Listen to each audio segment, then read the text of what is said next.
dari Perpustakaan Dinas Perpustakaan dan Kearsipan Kota Blitar mempersembahkan Cedak. Assalamualaikum warahmatullahi wabarakatuh. Halo sahabat literasi, berjumpa kembali di Cedak, cerita anak dalam jaringan. Sahabat literasi di rumah, bagaimana kabarnya? Pasti semuanya sehat kan? Sehat ya, semangat belajar dan jangan lupa tetap jaga kesehatan. Oh iya sahabat literasi, Cedak kali ini Bunda Ika ditemani oleh ayo siapa yang masih ingat? Halo, Bunda Syamsi namaku. Hari ini Bunda Syamsi dan Bunda Ika kembali bertemu sahabat literasi dengan cerita seorang pahlawan nasional berjenggot putih. Hah? Berjenggot putih? Siapa ya kira-kira sahabat literasi pahlawan nasional yang sering kita jumpai di foto-foto atau di buku sejarah dengan ciri khasnya berjenggot putih? Wah, daripada penasaran, bagaimana kalau kita bernyanyi bersama dulu Bunda Ika? Ayo Bunda Syamsi, Kita hitung bersama ya. 1, 2, 3. kami mau cerita tentang sebuah kisah pahlawan nasional dari tanah Sumatera. Dia amat jenaka penopang Indonesia, cerdas, cerdik, Agus Salim namanya. Oh, Kiai Haji Agus Salim ya Bunda? Iya Bun, ayo sahabat literasi kita simak ceritanya. Sahabat literasi, Agus Salim memiliki peran besar dalam membela pendirian dan kedudukan Indonesia terhadap Belanda. Beliau merupakan diplomat yang ulung yang dimiliki bangsa Indonesia. Nah, sahabat literasi, apa itu diplomat?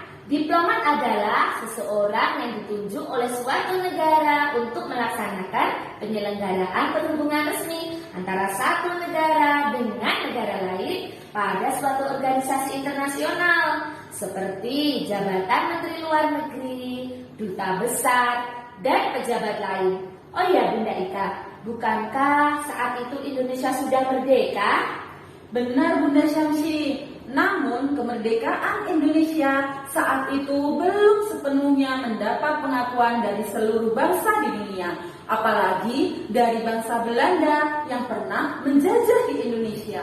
Nah, sahabat literasi, mari kita simak sepenggal kisah Agus Salim yang ada di buku terbitan Perpustakaan Populer Gramedia bekerja sama dengan majalah Tempo yang berjudul Agus Salim, Diplomat Jenaka Penopang Republik. Koleksi ini tersedia di Perpustakaan Umum Dinas Perpustakaan dan Kearsipan Kota Blitar. Sahabat literasi, jika nama adalah sebuah doa, Agus Salim sudah memanggul segunung doa sejak beliau masih kecil.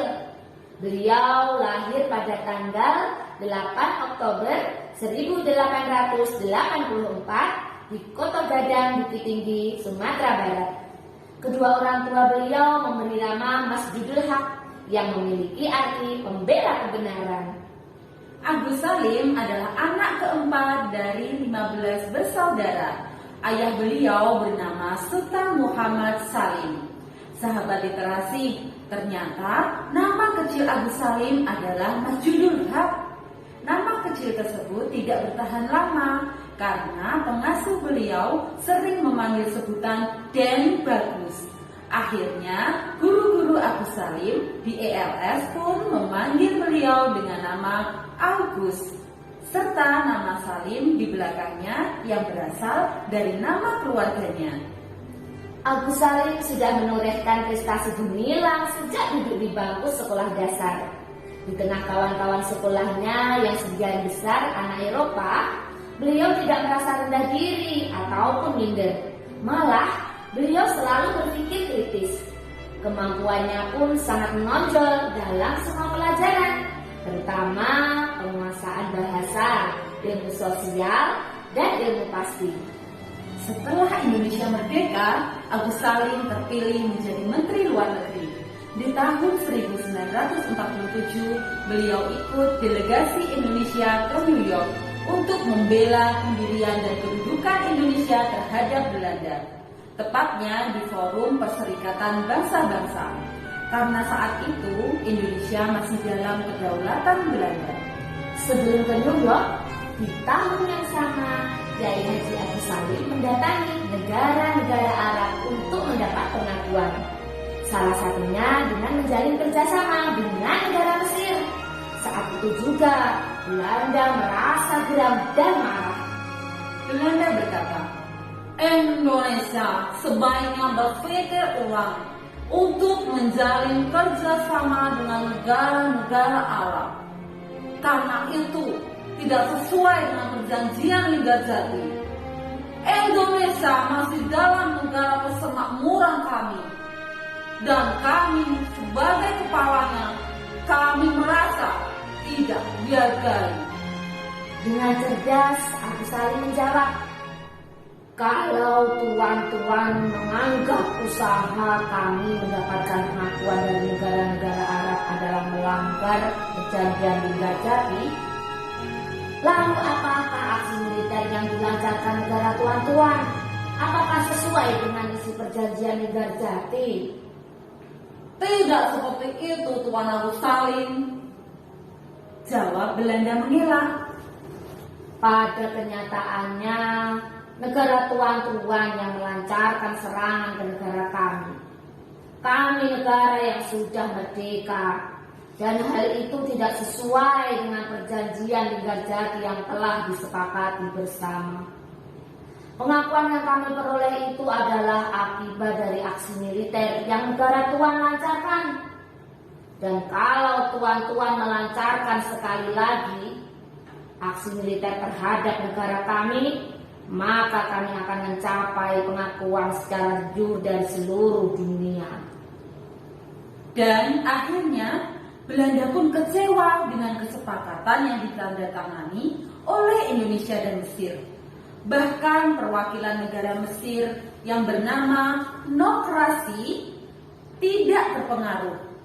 Tiba-tiba Belanda menyelonong masuk ke dalam ruangan perjanjian yang dilaksanakan oleh Agus Salim beserta para delegasi Indonesia dengan tujuan untuk menghasut Nokrasi supaya tidak menandatangani kesepakatan.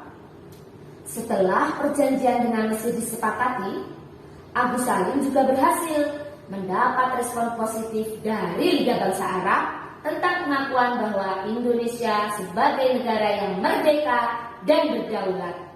Dan hal itu menghancurkan harapan Belanda untuk dapat menguasai bangsa Indonesia kembali.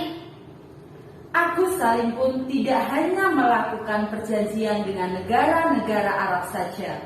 Dengan kepandaian beliau yang menguasai 11 bahasa serta kecerdikannya dalam berdiplomasi, Agus Salim beserta para rombongan dari Indonesia juga memperjuangkan kedaulatannya di Forum Perserikatan Bangsa-Bangsa. Beliau mengutus Sultan Syahrir yang lebih muda untuk menyampaikan pidatonya di depan Forum PBB mengenai eksploitasi yang dilakukan oleh Belanda terhadap negara Indonesia. Sultan Syahrir menyampaikan pidatonya dengan sangat jelas. Perjuangan di PBB pun bukanlah hal yang mudah, sahabat literasi. Sebab Belanda masih bersikukuh bahwa Indonesia adalah daerah kekuasaannya. Sampai akhirnya dengan usaha yang keras, perjuangan Agus Salim membuahkan hasil. Antara lain terjadi gencatan senjata, serta resolusi pembentukan komisi untuk menyelidiki kekejaman Belanda. Setelah Indonesia mendapatkan panggungnya di dunia internasional yang tidak lain berkat kepiawaian Agus Salim dalam berdiplomat, beliau pun memutuskan untuk kembali ke Indonesia. Princeton adalah tujuan terakhir beliau mengadakan petualangan bersama istrinya. Karena kesehatan beliau yang semakin menurun, beliau memutuskan akan mengajar di perguruan tinggi ilmu Al-Quran di Yogyakarta. ketika perayaan ulang tahun Agus Salim yang ke-70, tepatnya pada tanggal 8 Oktober 1954, banyak sahabat dan murid beliau yang hadir. Bahkan Presiden Republik Indonesia yang pertama, yaitu Insinyur Soekarno, juga turut hadir dalam perayaan tersebut.